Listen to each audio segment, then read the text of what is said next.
Hi, this is Ravi తొంగల. చంద్రబాబుని ప్రశాంత్ కిషోర్ కలిశారు. అయితే ఈ భేటీ వెనక ఒక మాస్టర్ మైండ్ ఉన్నారు. ఇందుకే ఆ మాస్టర్ మైండ్ ఎవరు, ఇందుకే ఈ భేటీ జరగడానికి ప్రధాన కారణం ఏంటి? ఇదే అంశంపై మనతో మాట్లాడేందుకు ప్రముఖ జర్నలిస్ట్ సిఎస్ రావు గారు ఉన్నారు. ఆయన అడిగి మరిన్ని వివరాలు తెలుసుకుందాం. సార్ నమస్కారం. సార్ నమస్తే రవి. సార్, చంద్రబాబు ప్రశాంత్ కిషోర్ భేటీ వెనక ఉన్న మాస్టర్ మైండ్ ఎవరు, అసలు సడన్ గా ఈ భేటీ జరగడానికి కారణం ఏంటి సార్? సడన్ గా జరిగింది, వాస్తవంగా సడన్ గా జరిగింది. అందరూ ఆశ్చర్యపోతున్నారు. ఎందుకంటే ప్రశాంత్ కిషోర్ అనగానే వెంటనే గుర్తొచ్చేది జగన్మోహన్ రెడ్డి. జగన్మోహన్ రెడ్డికి ప్రశాంత్ కిషోర్కి మధ్య రాజకీయపరమైనటువంటి బంధాలు ఉన్నాయి. వాళ్ళకి రాజకీయ వ్యూహకర్తగా 2019లో జగన్మోహన్ రెడ్డికి ఆయన పనిచేశారు. ఇవన్నీ తెలుసు అందరికీ.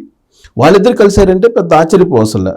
ఈవెన్ ఆయన గన్నవరం ఎయిర్పోర్ట్లో దిగిన తర్వాత ఆయన లోకేష్ తోటి దిగాడు. ప్రత్యేకమైనటువంటి చార్టర్డ్ ఫ్లైట్ బుక్ చేసుకున్నారని తర్వాత వచ్చింది న్యూస్ మనకి.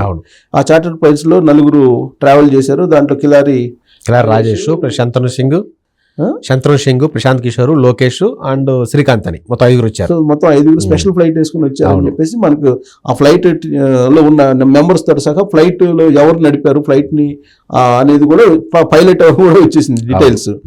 అయితే అంతకుముందు గన్నవరంలో దిగిన తర్వాత వీళ్ళిద్దరు బయటకు రావడం ఇవన్నీ కనుక చూసిన తర్వాత యాదృచ్ఛికంగా వాళ్ళు ఏమన్నా ఒకవేళ తాడేపల్లి క్యాంప్ ఆఫీస్కి వస్తూ ప్రశాంత్ కిషోర్ విమానంలో ఏమైనా కలుసుకున్నారేమో అనుకున్నాం.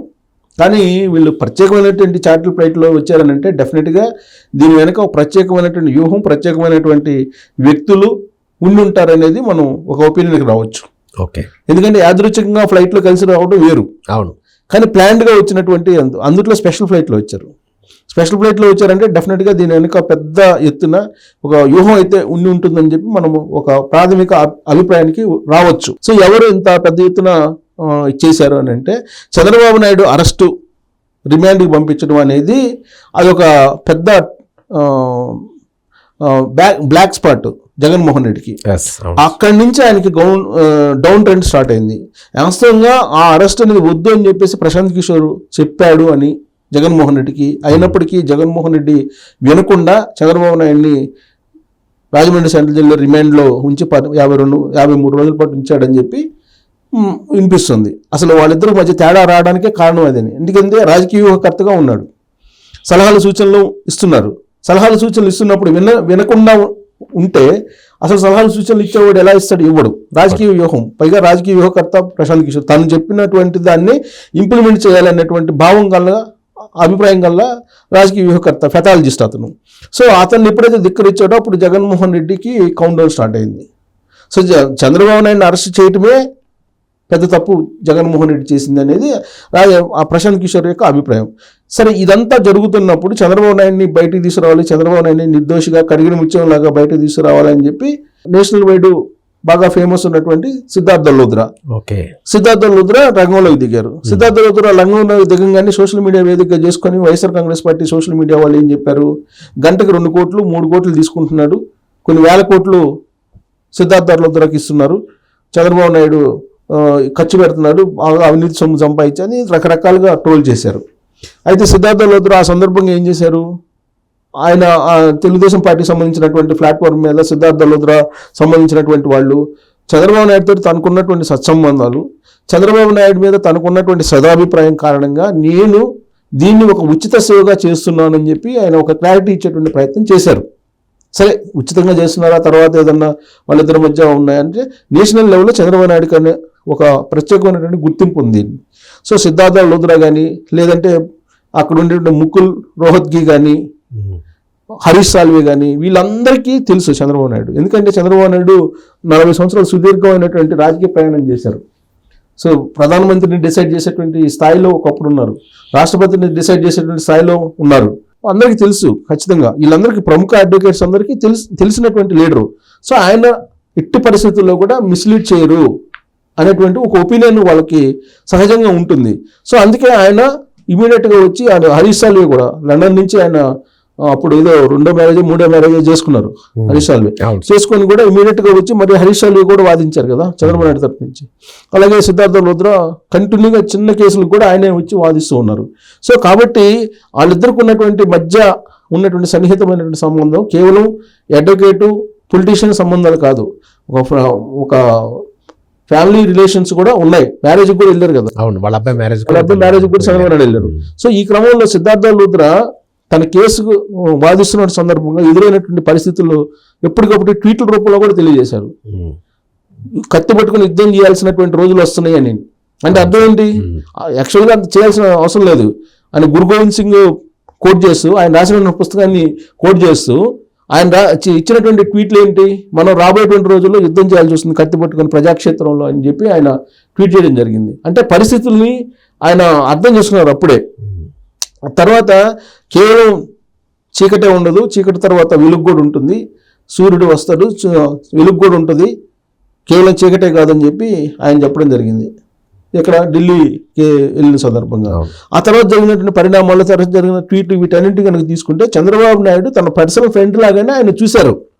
సో కాబట్టి జగన్మోహన్ రెడ్డిని ఒక శత్రువుగా, ఒక కక్షపూరితమైనటువంటి లీడర్గా ఆయన భావించాడు. ఓకే. సో ఆ క్రమంలో అసలు ఎట్టి పరిస్థితుల్లో ఈయన ముఖ్యమంత్రిగా ఉండకూడదు అనేటువంటి కాన్సెప్ట్లో ఆయన అసలు పులివెందుల మీద కూడా కాన్సన్ట్రేషన్ చేశారు అనేది ఒకటి వినిపించింది. పులివెందుల మీద ఎందుకు కాన్సన్ట్రేషన్ చేశారు? ఇప్పుడు జగన్మోహన్ రెడ్డి బాబాయ్ వివేకానంద రెడ్డి హత్యకు సంబంధించిన కేసు మీద కూడా కాన్సన్ట్రేషన్ చేశారు. అలాగే సునీతారెడ్డి, వాళ్ళు డాక్టర్ సునీతారెడ్డి తరఫు నుంచి కూడా ఆయనే వాదిస్తూ ఉన్నారు. సో కాబట్టి అక్కడ సునీతారెడ్డిని ఎట్టి పరిస్థితుల్లో కడపలో నించోబెట్టాలి, పులివెందులో నించోబెట్టాలి అనేటువంటి ఒక ఆలోచన కూడా అప్పట్లో సిద్ధార్థ లోద్రే చంద్రబాబు నాయుడికి డైరెక్షన్ ఇచ్చినట్టు కూడా అప్పుడు న్యూస్ వచ్చింది. అంటే రాజకీయాల్లో కూడా చంద్రబాబు నాయుడిని ఒక ఇంతకు ముందు ఒక పూర్వవైపుని తీసుకురావడంతో పాటు జగన్మోహన్ రెడ్డి లాంటి ఒక లీడర్ ఉండకూడదు, రాష్ట్రానికి అన్యాయం చేస్తున్నారనే ఒపీనియన్ తోటి సిద్ధార్థ లోద్రా కూడా ఉన్నారనేది అప్పుడు నడిచినటువంటి టాక్. అందుకే ఆయన కడప పులివెందుల మీద కూడా కాన్సన్ట్రేషన్ చేశారని చెప్పి. సో సీన్ కట్ చేస్తే ఇప్పుడు కేసులన్నీ అయిపోయి బెయిల్ మీద చంద్రబాబు నాయుడు బయటకు రావడం జరిగింది. ఇప్పుడు నెక్స్ట్ రాబోయేటువంటి రోజుల్లో ఎట్టి పరిస్థితుల్లో కూడా చంద్రబాబు నాయుడు జగన్మోహన్ రెడ్డి ఓడించాలనేటువంటి ఒక ఒపీనియన్ తోటి ఉన్నారు. దాంట్లో భాగంగా ఈ తన సన్నిహితులు, తన శ్రేయోభిలాషులు వీళ్ళందరితోటి ఖచ్చితంగా మాట్లాడుతుంటారు. సో సిద్ధార్థ లోద్రా ఇప్పుడు ఆయన కూడా రంగంలో దిగి ఎట్టి పరిస్థితుల్లో ఈసారి జగన్మోహన్ రెడ్డిని రాజకీయంగా ఓడించాలి, రాష్ట్ర ప్రయోజనాలు దృష్ట్యా రాష్ట్రాన్ని కాపాడుకోవాలి అనేటువంటి కాన్సెప్ట్లో ఆయన కూడా చంద్రబాబు నాయుడు ఏదైతే చెప్పారో దానికి ఇన్స్పైర్ అయ్యి, సో అప్పుడు ప్రశాంత్ కిషోర్ తోటి ఒక లైజనింగ్ నడిపి ప్రశాంత్ కిషోర్ ద్వారా ఇప్పుడు జగన్మోహన్ రెడ్డి ఇలా ఓడించాలి రాబోయేటువంటి ఎన్నికల్లో అనేది ఒక పెద్ద స్కెచ్ వేశారు. ఢిల్లీలోనే జరిగింది అది అనేది ఒకటి వినిపిస్తుంది. సో జగన్మోహన్ రెడ్డిని ఎందుకు ఓడించాలి అని అంటే ఈ మొత్తం అరెస్టుల క్రమం చూశారు. జగన్మోహన్ రెడ్డి అధికారంలోకి వచ్చినప్పటి నుంచి ఎంతమందిని అరెస్ట్ చేశారు, అక్కడ ఉండేటువంటి పరిస్థితి ఏంటి, రాష్ట్రంలో సోషల్ మీడియాలో పోస్ట్ చేసినటువంటి వాళ్ళు కూడా రంగనాయకం లాంటి 70 సంవత్సరాల వయో భారంతో ఉన్నారు, ఆవిని కూడా విచారించారు. అర్ధరాత్రి పూట ఇళ్లలోకి వచ్చేసి సిఐడి వాళ్ళు అనేక మందిని అరెస్ట్ చేశారు. మాజీ మంత్రులు అందరినీ జైల్లో పెట్టారు, ఆల్మోస్ట్ జైల్లో పెట్టి ఆధారాలు ఏమైనా చూపించారు ఒక్క కేసులో అన్నా, వాళ్ళకి ఏమైనా శిక్ష పడేటట్టు చేశారంటే ఒక్క కేసులో కూడా చూపించలేకపోయారు. అమరావతి కానీ, ఇన్నర్ రింగ్ రోడ్డు కానీ, లేదంటే ఫైబర్ నెట్ కానీ, ఈ కేసులన్నీ చెప్తున్నారు కానీ ఎక్కడ ఒక ఆధారం కూడా లేదు. వాటన్నిటి మీద ఫైట్ చేస్తున్నాడు సిద్ధార్థ లోద్రా. సో కాబట్టి దీని అంతటికీ ఒక ఎండింగ్ కావాలంటే కనుక జగన్మోహన్ రెడ్డిని గద్దె దింపాలి అనేటువంటి కాన్సెప్ట్ తోటి సిద్ధార్థ లోద్రా కూడా ఉండి, సిద్ధార్థ లోద్రా, నితీష్ కుమార్ ఇదంతా ఢిల్లీలో కొంత ఎవరైతే శ్రేయోభిలాషులు ఉన్నారో చంద్రబాబు నాయుడికి వాళ్ళందరూ కలిసి ఒక ఒపీనియన్ తీసుకుని ఒక పెద్ద స్కెచ్ వేసి దాన్ని ఎలా ఇంప్లిమెంట్ చేయాలి అనే దాని మీద చర్చించడానికి మాత్రమే ఇప్పుడు సిద్ధార్థ లోద్రా ప్రశాంత్ కిషోర్ని పంపించారు.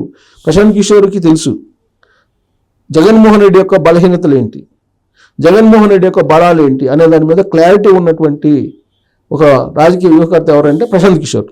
సో కాబట్టి అతను ఈజీగా జగన్మోహన్ రెడ్డి గద్దె దించగలరు. అందుకే ప్రశాంత్ కిషోర్ని ప్రయోగిస్తున్నారు. దీని వెనుక సిద్ధార్థ లోద్రా ఒక పెద్ద స్కెచ్ వేశారు అనేది ఇప్పుడు వినిపిస్తుంది ఢిల్లీ వర్గాల నుంచి. ఏంటంటే సిద్ధార్థ లోద్రా ఈ మొత్తం వ్యవహారాన్ని నడిపిస్తున్నారు అనేది వంటిది వినిపిస్తుంది. సో రాబోయేటువంటి రోజుల్లో మొత్తం కలిపి ఇంత పెద్ద స్కెచ్ వేశారంటే అంత అసలు జాతీయ రాజకీయాల్లో కీలకంగా చంద్రబాబు నాయుడు మార్చేటువంటి ప్రయత్నమా, లేదంటే రాష్ట్ర రాజకీయాల్లో జగన్మోహన్ రెడ్డిని జీరో చేసేటువంటి ప్రయత్నమా, వీటన్నిటి మీద మనం ఆలోచించాలి. సిద్ధార్థ లోద్రా కూడా కాన్సన్ట్రేషన్ చేశారంటే రాజకీయాల మీద, ఆంధ్రప్రదేశ్ రాజకీయాల మీద, ఆంధ్రప్రదేశ్లో జరుగుతున్నటువంటి ప్రజా వ్యతిరేక పాలన ఏ విధంగా ఉంది అనే దానికి మనం ఒక ఉదాహరణగా తీసుకోవచ్చు. సో కాబట్టి దీని వెనుక వీళ్ళిద్దరు భేటీ వెనుక సిద్ధార్థ లోద్రా ఉన్నారనేది మనం ఒక ఒపీనియన్కి, ఒక అభిప్రాయానికి రావడానికి అవకాశం ఉంది. Okay sir, thank you.